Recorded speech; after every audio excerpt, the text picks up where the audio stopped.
153 নম্বর আয়াতে ইরশাদ করেছেন, বিসমিল্লাহির রহমানির রহিম, ইয়া আইয়ুহাল্লাযীনা আমানু ইসতাঈনু বিস-সাবরি ওয়াস-সালাহ ইন্নাল্লাহা মা'আস সাবিরিন। আল্লাহ সুবহানাহু ওয়া তাআলা এখানে স্বয়ং ঈমানদারকে বলেন, হে ঈমানদারগণ, তোমরা ধৈর্য ও সালাতের মাধ্যমে আল্লাহর নিকটে সাহায্য চাও। কিন্তু আজকে আমরা হতভাগা মুসলমান, আজকে আমরা ধৈর্য ধারণ করতে পারছি না। আজকে আমরা আল্লাহর জিকির কেমন করে করতে হবে কিন্তু আমরা জানলাম না। আজকে আমরা ধৈর্য ধারণ করি না। যে ব্যক্তি ধৈর্য ধারণ করে, আল্লাহ সুবহানাহু ওয়া তাআলা বলেছেন, ইন্নাল্লাহা মা'আস সাবিরিন, ধৈর্যশীলদের সাথে আল্লাহ সুবহানাহু ওয়া তাআলা থাকেন। যে যারা ধৈর্য ধারণ করে আল্লাহ সুবহানাহু ওয়া তাআলা তাদের সঙ্গে থাকে। আজকে আমরা হতভাগা মুসলমান, আজকে ধৈর্য ধারণ করি না, ধৈর্য হারিয়ে ফেলছি। আর আল্লাহ সুবহানাহু ওয়া তাআলা বলেন, ইন্নাল্লাহা মা'আস সাবিরিন, হে বান্দা তুমি ধৈর্য ধারণ করো, নিশ্চয় আমি আল্লাহ ধৈর্যের ফল দেব একদিন। কিন্তু আজকে আমরা হতভাগা মুসলমান, আজকে আমরা ধৈর্য ধারণ করতে পারছি না। আজকে আমরা আল্লাহ সুবহানাহু ওয়া তাআলাকে ভয় করছি না, আল্লাহ রাসূলের হাদিসগুলো আমরা মেনে চলতে পারছি না। আজকে আমরা হতভাগা মুসলমান।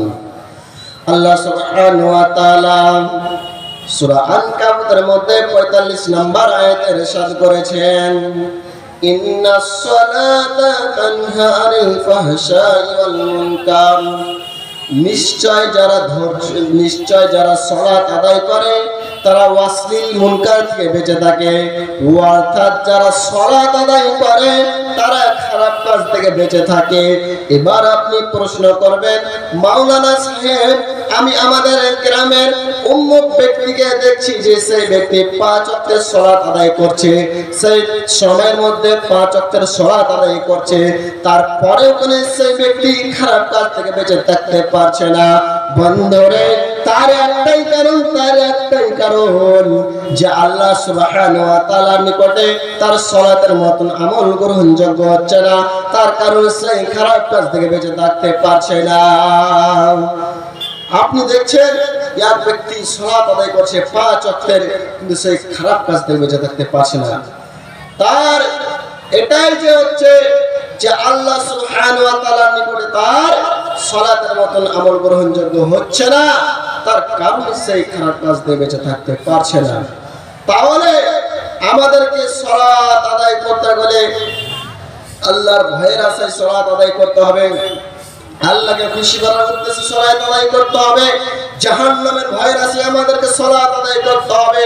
তাহলে আমরা কাল কিয়ামতের দিন সাকসেসফুল হয়ে যাব।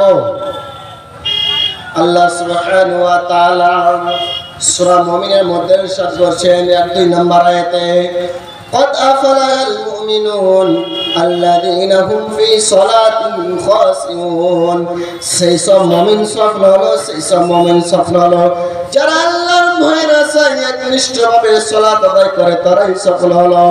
যারা আল্লাহর ক্ষমা পাওয়ার আশায় সালাত আদায় করে, জাহান্নামের ভয়ের আশায় যারা সালাত আদায় করে, তারাই সফল হলো। যে যারা আল্লাহর কে ভয় করার উদ্দেশ্যে সালাত আদায় করে, যারা জাহান্নামের ভয়ের আশায় সালাত আদায় করে, যারা ক্ষমা পাওয়ার আশায় সালাত আদায় করে, তারাই কাল কিয়ামতের দিন সাকসেসফুল হবে।